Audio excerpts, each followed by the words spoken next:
How to network. 5 virtual business networking tips. I'm Roger Wakefield. And I'm Julie Wakefield. And we teach you how to network. I'm a plumber, so most people are not used to what I do. Not in the networking field. When I go out, I'm normally one of the only residential service people there. And Julie, my wife, taught me networking because she teaches etiquette and protocol. So learning how to shift into an online presence was really good for me. And luckily, before everybody started meeting virtually, I was learning how to do it. Julie, one of the first things that you taught me, number one, about networking is people remember how you make them feel. Right. And that carries right over into virtual networking. Oh, it absolutely does. So what should people start with when it comes to virtual networking? I think the first thing is your attitude. You have to show up for the meetings and you have to dress the part. I always say, even if it is a phone job interview, you should still dress up. And in virtual meetings, a lot of people are saying, well, I only have to dress from the waist up. Okay, that's great. Dress from the waist up. Make sure you don't look like you just, got finished with your workout and you're running in here now to come into a virtual meeting.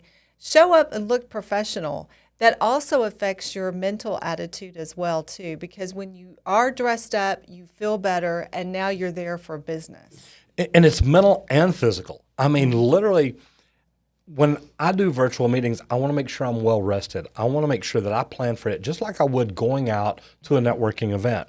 I want to make sure that my energy's up, that I feel good, that I'm excited. Physically and mentally, I feel good, and I feel ready to go. Right. I have had actual people tell me, look, these are just virtual meetings. They don't really mean anything, but they do, because this is how we're doing business today. We're in the middle of a pandemic and you can't meet like we used to.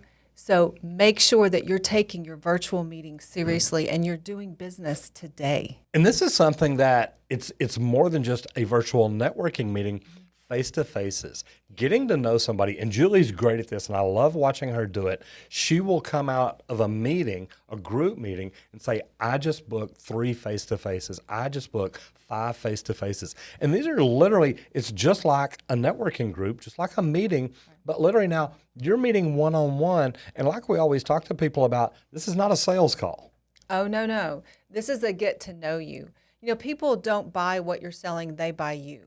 But before they buy you, they want to know you, they want to like you, they want to trust you. And then they'll connect with you. That's right. So you have to be able to make that connection. And you do that through your online face-to-face meetings. Grab a cup of coffee, tune in via Zoom, Google Hangouts, whatever it is that you use, Skype. Just make sure that when you're there to get to know that person. And if you don't drink coffee, get a Yeti full of ice cold water. It's great. That's right. But the other thing is to, after that face-to-face meeting, or even before, connect with them on social media. I have used LinkedIn really well. I love it. It's a great way to build connections, great way to meet new people. God, new people all across the country that can help you grow your sphere and grow your connections and grow your I have a guy list. Right. Because I have somebody that can do everything. Right. And connecting on social media is huge. Oh, yes. And you want to be able then, too, to put out great value-added content. It's not about selling. It's like, hey, I want to follow your post. I want to see what you're putting out. And then they want to follow yours. So make sure you're letting them know that you want to connect with them and add valuable content. And one big thing about that is don't just connect with people and then never do anything with it. Meaning, when I started my plumbing company, I started connecting with real estate agents. But then I started putting out great information, valuable information to them to teach them about plumbing things that they may want to take to their customers. So I was bringing value to them. And I brought it on a regular basis. But I'd also, when I saw things that they posted where they brought value, I made sure to go in, like it, comment, and if it was really good, I'd share it with my people too. Right. That's how you connect and participate with people. When you see something that they've put out, make sure you go in and engage. Another way to engage on social media is through like Facebook groups. Maybe you can create a Facebook group just for people that you are connecting with so that you all can share information about each other. Maybe you want to start a networking group that way. Perhaps you even want to join some groups and then participate and get to know people that way. I think those are great ways to get smaller communities, but yet get your information out there and get to know more people. And when you join those groups, again, it's just like connecting with people on social media. Bring value.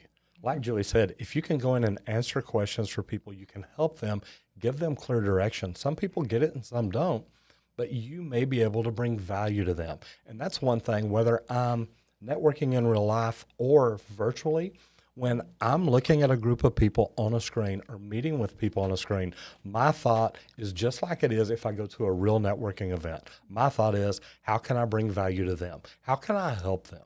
And I love it because with us networking, one of the ways I look at it, what can I do or who can I connect them with that can really help their business? And to me, being a connector of people, man, that's a great role to have. That's really the goal that we should all have, is to be the one that connects people.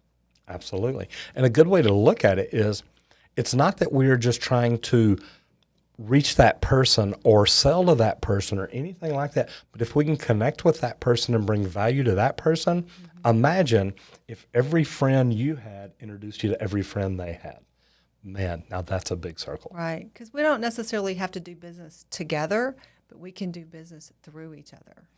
And the thing to remember there, like we talked about earlier, don't try to do that hard sell. When you try to hard sell somebody, especially at a networking event where they're not hard selling, they're there to meet people and have fun and build relationships, and you're trying to hard sell, my thought is I never want to introduce my friends to people like that. You've blown trust. Absolutely. So guys, I hope that you've learned something here. If you did, please give us a comment down below and let us know, what is your favorite thing, or what do you think about virtual networking? Is it here? Is it a fad? Is it something we're going to get over and eventually end up back in rooms again? Right.